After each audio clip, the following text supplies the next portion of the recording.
मैं एक किसान परिवार से था, पिताजी बेरोजगार, मेरी माँ गृहिणी, और वो गांव में रह के एक सिलाई करती थी। अपने घर में ही छोटा सा एक सिलाई मशीन था।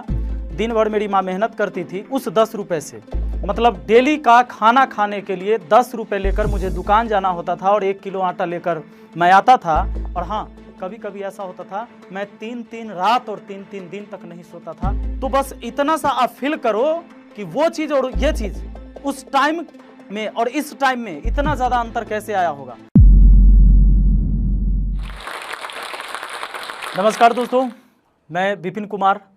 मैं एक बिहार से वैशाली जिला के अंतर्गत जो सहदेई प्रखंड है, और सहदेई प्रखंड में पंचायत है सलहा, और उस सलहा के अंदर एक गांव है, छोटा सा गांव मोहम्मदपुर पोहियारी। मैं वहां से हूं। और चूँकि आज मैं एक यूट्यूबर भी हूं, और यूट्यूबर होने के साथ साथ मैं उस पंचायत का मुखिया भी हूं, सलहा पंचायत का। तो चूँकि हमारी पढ़ाई लिखाई जो है शुरुआत में गांव से ही शुरू हुआ, और गांव से शुरू होने के मतलब ये है कि भाई हमने सरकारी स्कूल से ही पढ़ा होगा। सरकारी स्कूल की व्यवस्थाएं आज भी और पहले भी, स्थिति आज भी आप जानते हैं कि स्थिति कैसी है। कहीं ना कहीं स्थिति आज भी बहुत ख़राब है बिहार में सरकारी स्कूल की। लेकिन मैं पढ़ा सरकारी स्कूल से ही हूँ।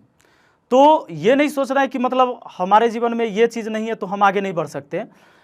क्योंकि आप ये सोच सकते हैं कि जब हमारा शुरुआत होता है, जब प्राइमरी स्कूल में था, तो मुझे याद है कि एक दिन मतलब डेली का खाना खाने के लिए 10 रुपये लेकर मुझे दुकान जाना होता था और 1 किलो आटा लेकर मैं आता था। दिन भर मेरी माँ मेहनत करती थी। उस 10 रुपये से तो हमारा परिवार शाम में खाना खाता था।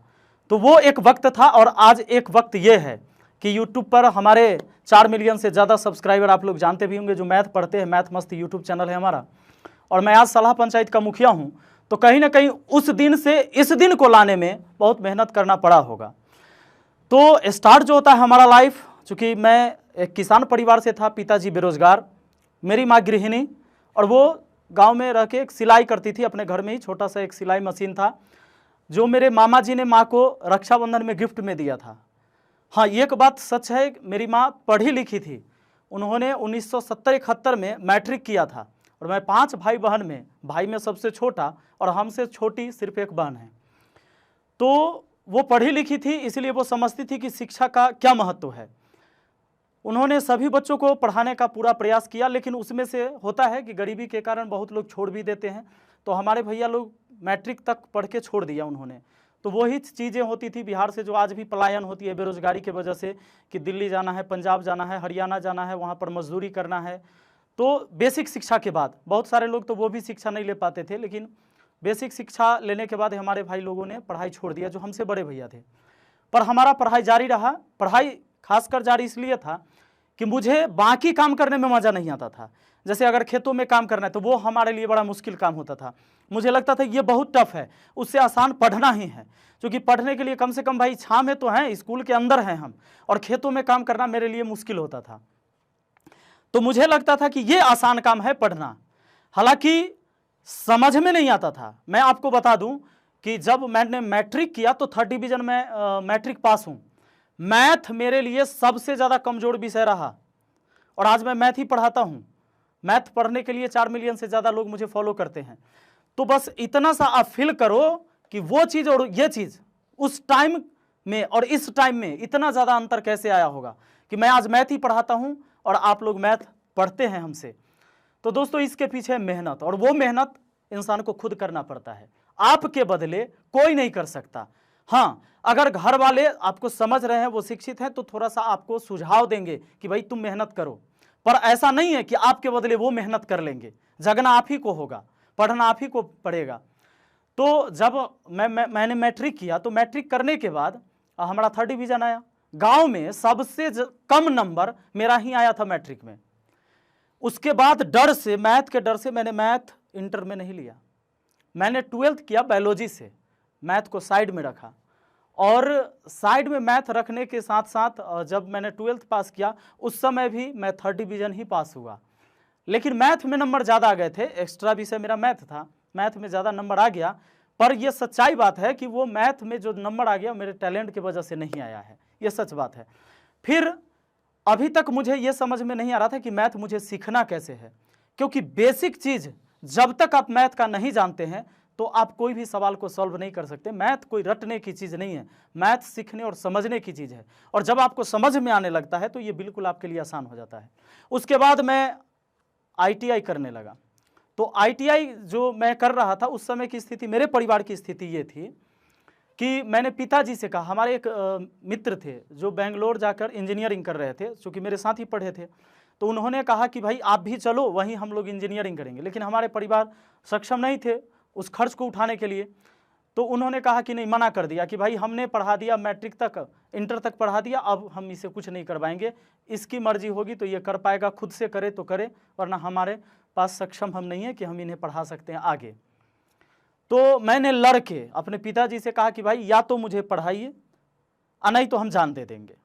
जान इसलिए दे देंगे कि अगर मुझे आप पहले से नहीं पढ़ाते हुए होते तो मैं आइसक्रीम भी बेचता कहीं जाके, लेकिन अब तो मुझे शर्म आएगी क्योंकि मैं अब इंटर तक पढ़ चुका हूं, कॉलेज तक मुझे लोग जानते हैं, तो अब मैं पढ़ाई ही करूंगा। तो हमारे पिताजी ने कर्ज लेके 15,000 रुपये मुझे ITI में एडमिशन करवा दिया। दूसरी बात कि ITI का एंट्रेंस एग्जाम निकालने के लिए हमारी क्षमता ही नहीं थी, क्योंकि मैंने पहले बताया कि हम तो 3rd डिवीजन पास थे मैट्रिक में, यानी हमारी बेसिक चीज़ें बिल्कुल जीरो रही होगी, ना के बराबर नॉलेज रहा होगा, तो हम कहाँ से पास करते। तो किसी तरह प्राइवेट कॉलेज में एडमिशन लिया और एडमिशन लेने के बाद हमने तैयारी शुरू कर दी, मतलब ITI कॉलेज में पढ़ने लगा। तो उस समय आप जानते हैं कि 3 महीने पर एक एग्ज़ाम होता है, तो कॉलेज में एग्ज़ाम हुआ करता था। तो एग्ज़ाम में इंजीनियरिंग ड्राइंग में पूरे कॉलेज में मेरा 1 नंबर स्थान आया था, लेकिन जब मैथ में देखा तो हमारा नाम ही नहीं था। मैं ऑफिस में जाकर वहाँ से पूछा कि सर मेरा तो मैथ वाला में दिखा नहीं रहा कि कितना नंबर आया है मेरा। तो उन्होंने कहा कि जाके देखो 63 स्टूडेंट होंगे, उसमें कहीं ना कहीं होगा तुम्हारा। तो मैं जब गया तो मैं 63वां नंबर था मैथ में, मतलब मैं सबसे नीचे था। उस दिन मुझे एक झटका सा लगा और मुझे लगा कि मैं आज तक भागते रहा इससे, बहुत बार प्रयास किया समझने का, लेकिन समझ नहीं पाया। और क्यों ऐसा होता है कि मैं मैथ सीख नहीं पाता हूँ, ये इतना मुझे क्यों डराता है। मैंने इसे याद करने की भी बहुत कोशिश की, बहुत याद किया, सवाल सॉल्व किया हुआ याद कर लेते थे, कोचिंग में गए बोर्ड पर से उतार के जो नोट किया उसको याद कर लिया, लेकिन 4 दिन बाद 2 दिन बाद भूल जाते थे। तो उस दिन मुझे लगा कि भाई ये कहीं ना कहीं मेरे साथ जो है मेरे जीवन का बर्बाद होने का ये टाइम आ गया है। मैं उस दिन कॉलेज से निकला, अपने रूम पर गया और जाकर मैं दरवाज़ा बंद करके रोया, खूब रोया। और जब रोया हुआ हो गया तो मैंने अपने आप से कसम खाया कि आज से या तो मैथ बर्बाद हो जाएगा या साल भर बाद मैं खुद को ख़त्म कर लूँगा। मैंने मैथ से लड़ना शुरू किया। और मैं आप लोग को बताऊं कि सबसे पहले उस टाइम, मतलब इंटर के बाद जब मैं ITI कर रहा था, उस समय मैंने जाना कि बोर्ड मास कोई चीज़ होती है, जिससे हमें पता चलता है कि पहले हमको ब्रैकेट का काम करना है, ऑफ का काम करना है, डिवाइड का काम करना है, तब मल्टीप्लाई, तब जोड़, तब सब्ट्रैक्ट, मतलब घटाव का काम हम लास्ट में करते हैं। ये मैंने इंटर के बाद सीखा है।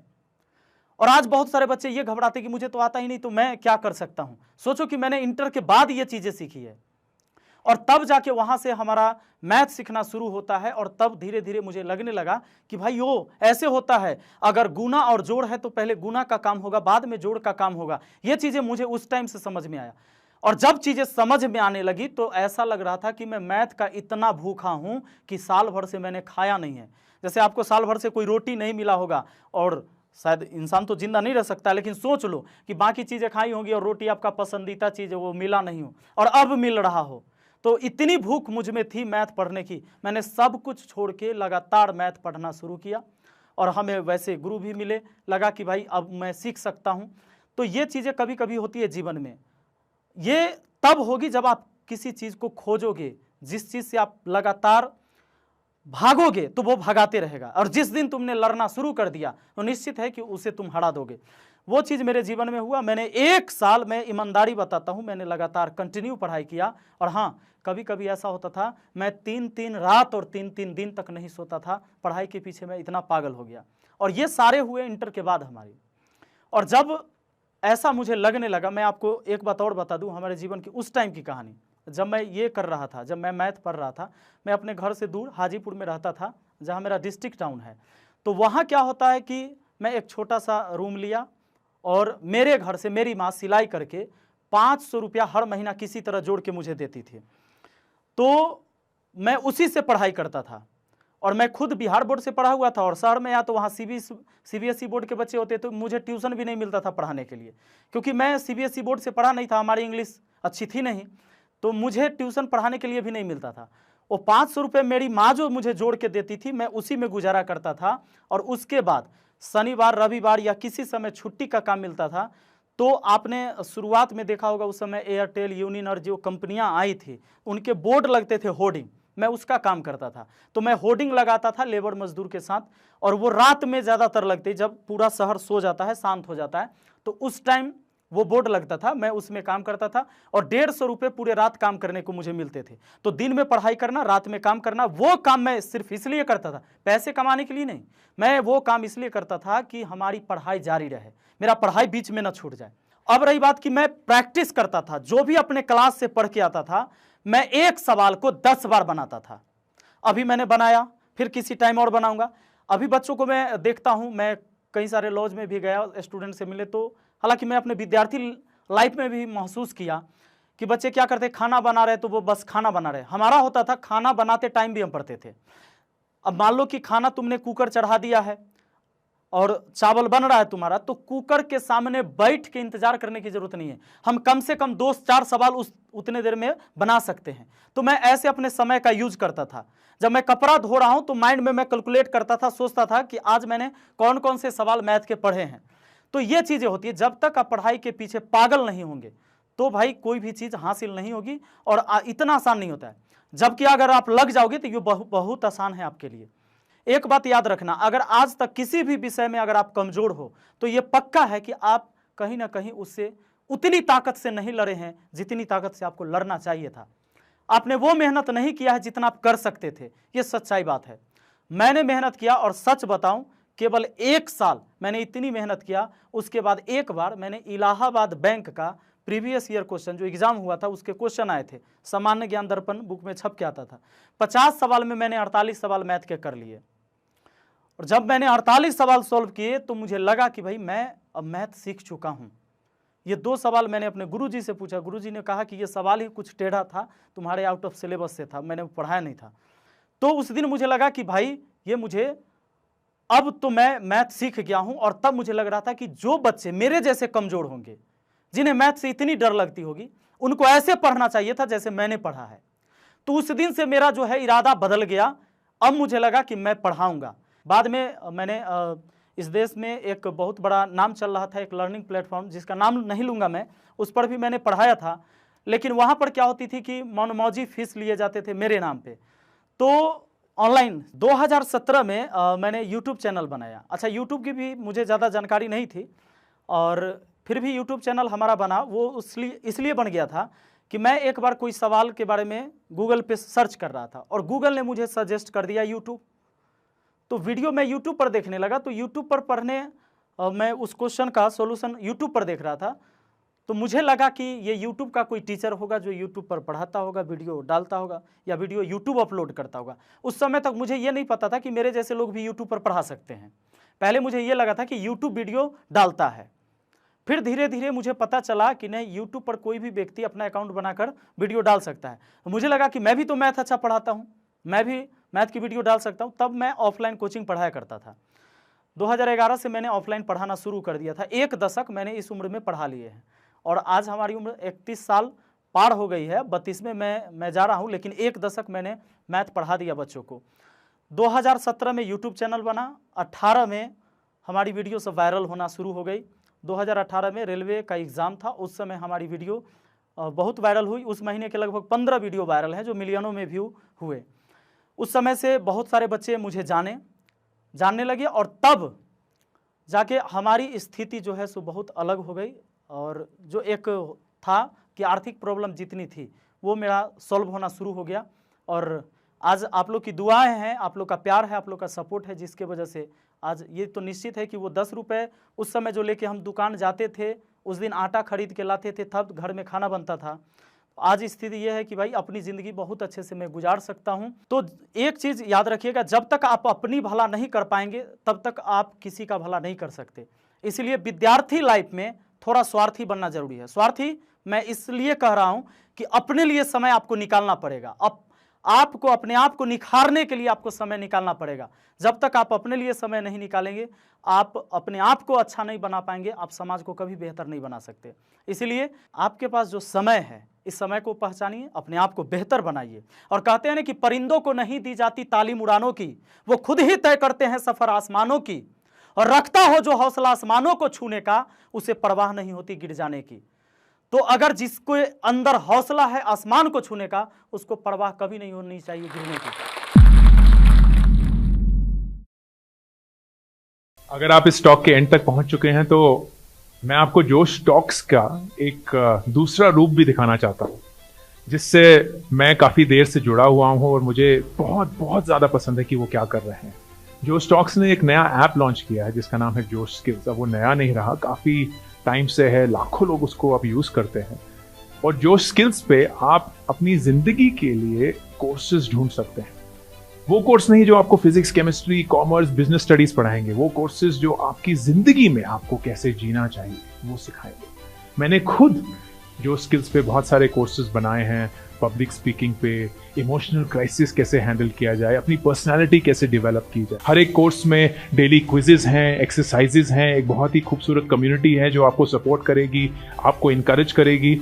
आज ही डाउनलोड करें जोश स्किल्स का ऐप और उनके कोर्सेज एक्सप्लोर करके अपनी जिंदगी को आगे बढ़ाएं।